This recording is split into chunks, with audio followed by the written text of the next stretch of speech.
Welcome to the Wisdom Path. Today's story is not about numbers. It's about the mindset behind money. If you've ever wondered why some people with average incomes build wealth while others with high salaries struggle, this episode is for you. We're diving into a story that will show you the hidden truth.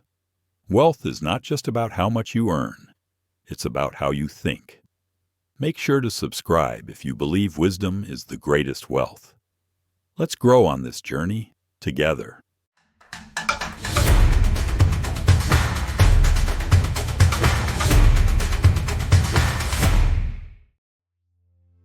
Part 1. Behavior over brilliance. Let me tell you a simple story. There were two neighbors, Daniel and James. Daniel was a well-educated man, an engineer with 2 degrees, a sharp mind, and a 6-figure salary. James was a school janitor, quiet, humble, not very book-smart. Yet after 30 years, guess who had more money saved? It wasn't Daniel, it was James. Why? Because James understood something Daniel never learned. Money is more about behavior than intelligence. Most people think managing money is about being smart with numbers. But real wealth isn't created in spreadsheets. It's created in your mind, through habits, patience, and emotional control. It's like this. You can have a top-of-the-line GPS, but if you never learn how to drive calmly in traffic, you'll never reach your destination. Daniel chased big wins. Every year he upgraded his car. Every time he got a raise, he celebrated by moving into a bigger house. He looked rich, but he was always stressed. His money was running faster than he was earning. James lived simply. He wore the same watch for 20 years. He didn't care about showing off. Instead, he saved every month and invested little by little. He didn't chase the stock market. He didn't try to be clever. He was just consistent. Here's the first lesson of today's story. Wealth is not what you see. Wealth is what you don't spend. People confuse being rich with being wealthy. Rich is having money now. Wealth is having money tomorrow too. It's easy to admire the guy with the flashy car. But real freedom, that's the woman who doesn't need to work unless she wants to. As Tony Robbins once said, it's not about how much money you make, it's about how much you keep. Let's pause here. Think about your relationship with money. When you get extra cash, do you save it? Or do you rush to spend it on something you don't need just to feel good for a moment? Most people don't have a money problem. They have a behavior problem. They let their emotions drive their decisions. Let me share another example. There's a reason casinos are full of lights and noise. They don't want you to think, they want you to feel. That's how money works too. We often spend not because we need to, but because we want to feel something. Joy, power, approval, escape. But the truth is, if you always chase feelings through spending, you will never feel secure. Security doesn't come from buying more. It comes from needing less. Tip from the coach. Start tracking your spending, not to shame yourself, but to become aware. Awareness is the first step to control. Keep a small notebook. Write down every expense for 30 days. At the end of the month, look at it. You'll see patterns, emotional purchases, things you didn't need. This is not about being strict, it's about being conscious. Conscious people make better choices. Let's recap. Part 1. Your intelligence doesn't determine your financial future. Your behavior does. Looking rich is not the same as being wealthy. Money decisions are emotional. Control your feelings, control your finances. Start small. Build awareness. Create habits. Remember James, the janitor? He wasn't lucky. He just understood that money is a tool, not a trophy. And that tool works best in the hands of someone who respects it.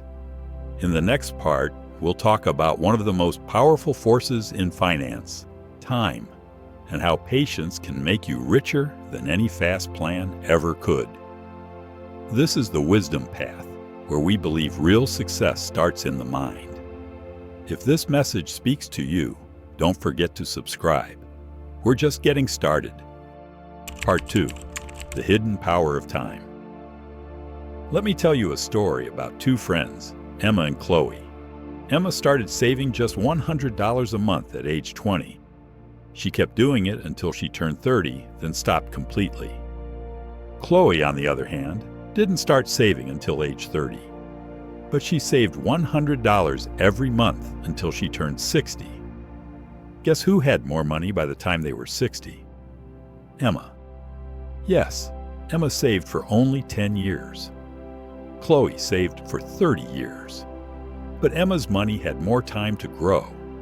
That's the secret of compound growth, what Albert Einstein reportedly called the eighth wonder of the world. Think of it like this. Planting a tree doesn't give you fruit tomorrow. But wait a few years and it can feed your family for a lifetime. That's how wealth works.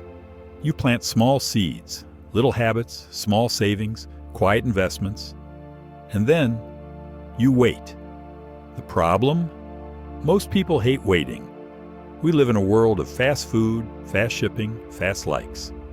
But real wealth isn't fast. It's slow, quiet, boring even. Here's what most people get wrong. They try to get rich quick. They chase hot stocks, jump into trendy crypto, gamble big. But wealth isn't a lottery ticket. It's a garden. You water it a little each day. And the magic? It's invisible for a long time. Until one day, it explodes into something you can't believe. That's what happened with Warren Buffett. Most of his billions came after age 60. Not because he made one lucky investment, but because he started early and let his money grow for decades. Here's the lesson. You don't need to be fast. You need to be consistent. Compounding is like rolling a snowball down a hill. At first, it's small. You barely notice the change. But give it time, and it becomes unstoppable.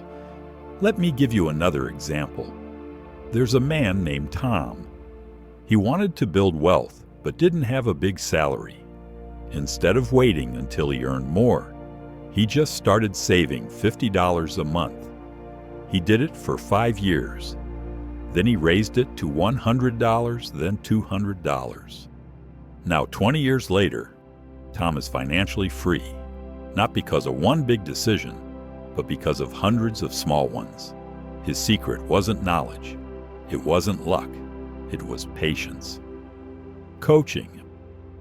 Start early. Start small. Stay consistent.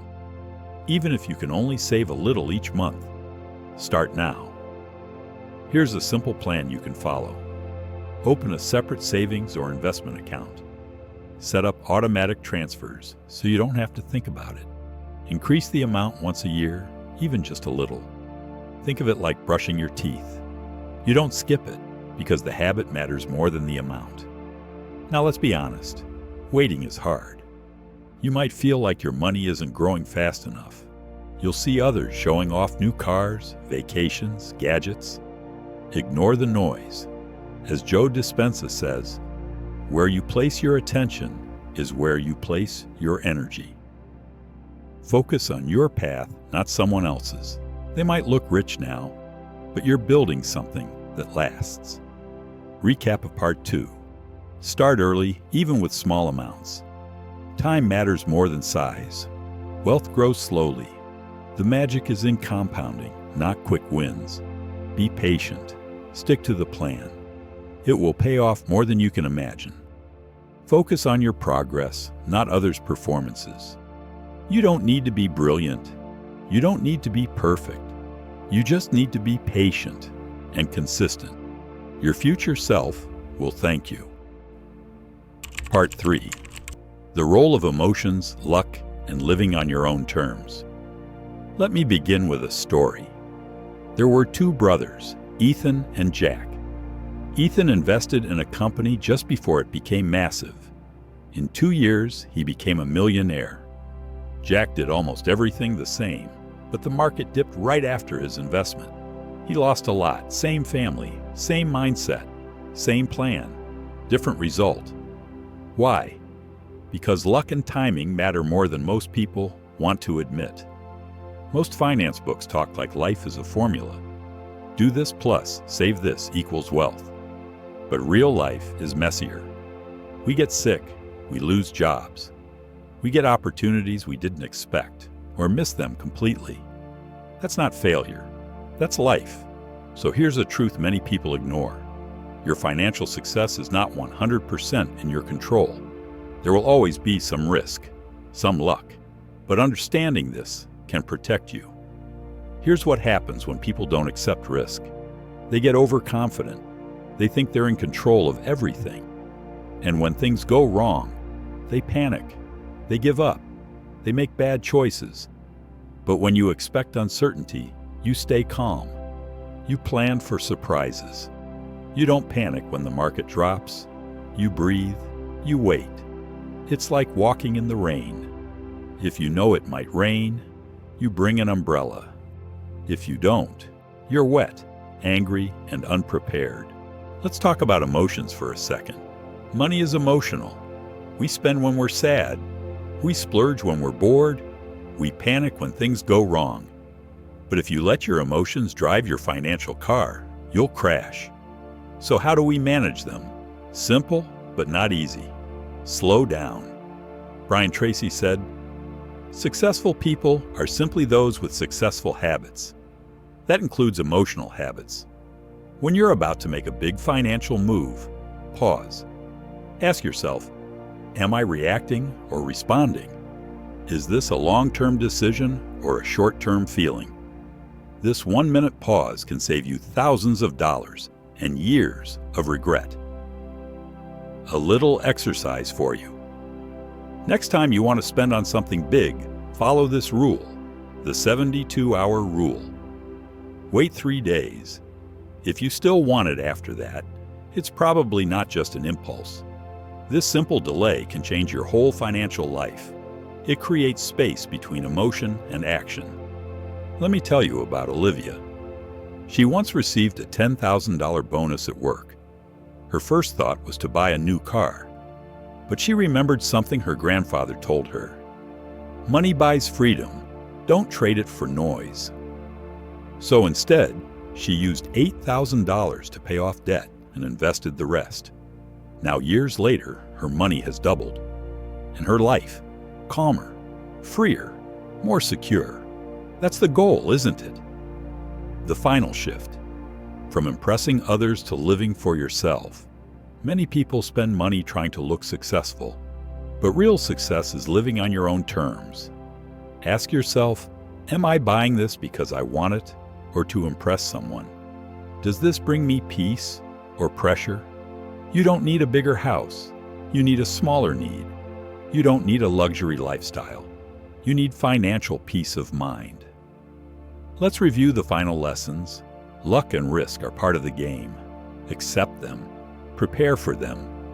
Your emotions can be your biggest enemy or your greatest ally. Learn to pause. Real freedom comes not from spending more, but needing less. Live for peace, not praise. Live smart, not flashy. Here's your action step. Look at your next big decision, financial or personal, and ask, is this choice helping me build the life I truly want? If not, pause, rethink, choose again. You don't need to be rich today. You just need to think wisely, act patiently, and live intentionally. Because true wealth isn't just money. It's peace, purpose, and freedom. You've been walking the wisdom path. If this message helped you, hit that subscribe button and share this with someone who needs it today. Your future self is already proud of you. Stay wise, stay steady. See you in the next story.